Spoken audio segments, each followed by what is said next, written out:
ఎంపీలుగా చూస్తే ఇటు శ్రీభరత్ నిలబడుతున్నారు కూటమి నుంచి, అటువైపు వైసీపీ నుంచి బొత్స ఝాన్సీ ఉన్నారు.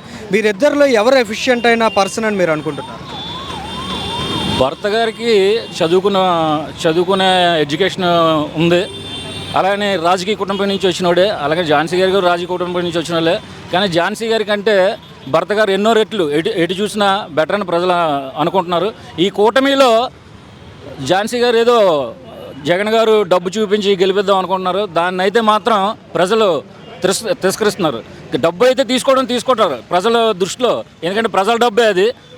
మేము కూడా అదే చెప్తున్నాం, డబ్బు ఇచ్చిన దగ్గర డబ్బు తీసుకోండి, ఓటు మాత్రం ఇటు వేయమని చెప్తున్నాం. విజయనగరం వాస్తవ్యులు బొత్స ఝాన్సీ గారు వాళ్ళు ఇక్కడ చదువుకున్నాను, ఎప్పుడో చదువుకున్నాను అని చెప్పి హైదరాబాద్లో చదువుకున్నానంటే హైదరాబాద్ వీళ్ళు అయిపోతుందా? లేదు కదా. వాళ్ళు విజయనగరం వాస్తవ్యులు అంతవరకే.